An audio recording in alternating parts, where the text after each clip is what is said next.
I'm here at TAMUHack, and I'm talking to the group. What's your guys' names? Brandon Jackson. Arun. Anirudh.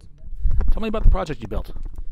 Okay, so basically it's a Google Chrome extension that allows users to commentate and record their reviews of a certain web page. It can be for any web page on a site, and it can be helpful advice, feedback, or just a review of their own personal experience. And it becomes useful when someone else later visits the page, and then he can view these comments, so he can navigate faster the second time, and then he can say this comment was helpful, so he can go and upload that comment, so all future users can benefit. Oh, great. Okay, so you're using some Chrome extensions. You're writing some JavaScript to make that happen, right? Yes. And then you're also using Azure somewhere, right?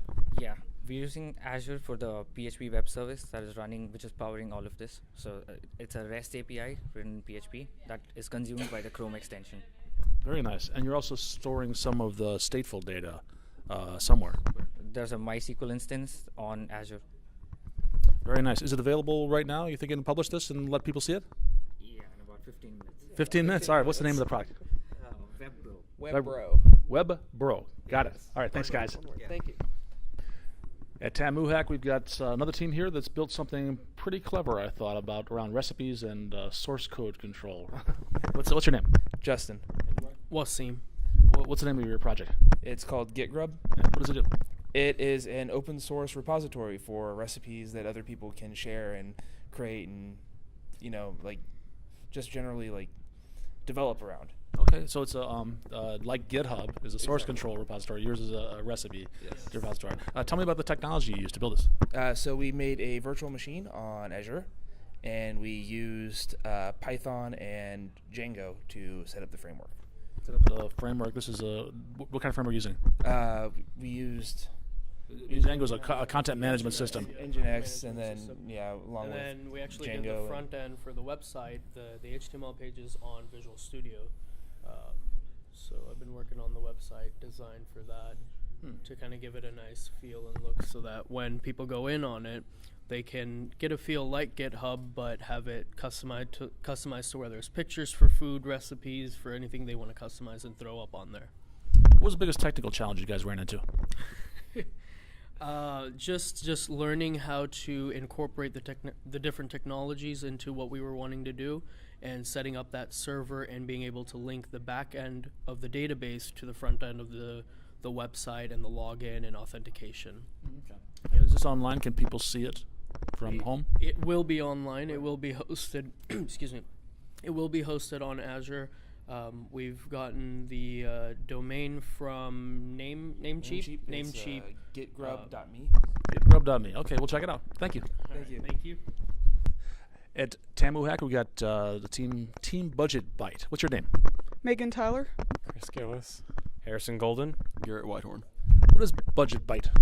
Budget Byte is an innovative way to kind of hack your food. If you're looking for the most bang for your buck, or wanting to get full on a cheaper budget, Budget Byte's your tool. What do you mean by the most bang? How do you define bang? And a buck is probably the number of dollars spent. Budget Byte gives you the most calories per dollar that you can get at a certain restaurant within a certain amount, which is currently about 10 miles from your location. So that's pretty much everybody's goal, is to maximize caloric intake. Exactly. Tell me about some of the technologies you guys are using. We're using Azure. We're using a nice online IDE called Cloud9. Yes, thank you. And it allows us to collaborate very easily. Everything's backend's written all in PHP. We're using a lot of jQuery and JavaScript on the front end, and a lot of we're also using a Google API to get the location of the user and then scan for restaurants around them. Okay. The geolocation feature. We are using geolocation. Okay. And I heard you say you're hosting a PHP website on Azure websites, right? Correct. What big challenges are you running into? Well, I was going to speak on that. One of our biggest challenges was the algorithm to find all the possible combinations given a menu for that dollar amount, and me and Chris, we're the back end guys. We spent all night pretty much racking our heads about that to figure out why it wasn't working, try to wrap our heads around the problem, and so that was it was quite a mental and technical challenge to get the algorithm figured out. Is this something that people can see right now from their homes? Yes. What's the URL? Budgetbyte.me. It will be, but we haven't quite pushed it live yet. But it will be budgetbyte.me. All right, this will be a few weeks before this gets out. So good. Probably by Okay. the time you'll watch it. Probably by the time, yeah. All right, thanks a lot, guys. Thank you. We're back at TAMUHack, and I'm here with team. Tell me, guys, your names. Projections. What's your name? Oh, Clayton. Jeff. Ian. Benny.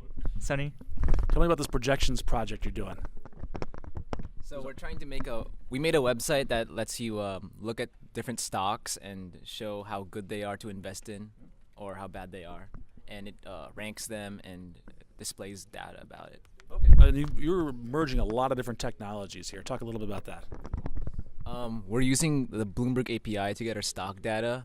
And then for our stack, we're using AngularJS, Spark, Java, and a bunch of other smaller scripts. And then on the front end, we're using Bootstrap as well as Google Fonts API. Yeah. Where are you hosting it? Azure. Microsoft Azure. Yeah. Azure websites. All right. Is there a URL that people can look at this? It's live. It's live. Yeah. No, it's not. Yeah, it's live. www.projections.me. Projections.me. All right. Yeah. Thanks, guys. I'm at TAMUHack, and I'm talking with, what's your name? My name is Satya. Okay. And what's your project here at TAMUHack?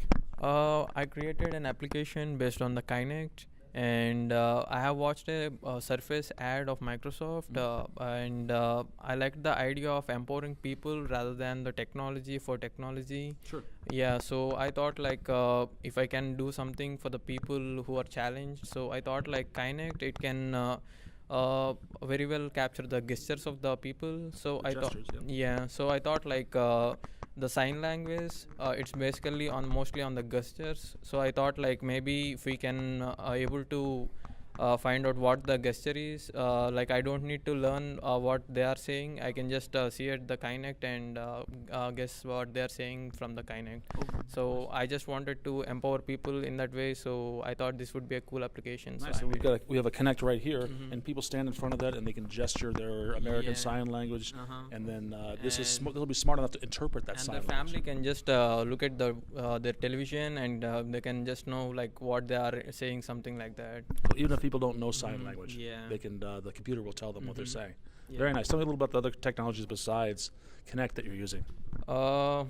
I wanted to use APIs also to translate most of the languages into one another, but I hadn't been able to do most of it because I hadn't been able to find good APIs. I see. Yeah, because they are not open source, although they are in Cortana and all. But they're not publicly available as of now, so I hadn't been able to build it. Okay, it's a work in I progress. think by the next hackathon, I might be able to do that. All right. And you're hosting this somewhere, or is this a client app? It's a client app. All right. Thank you. Good luck. Thank you.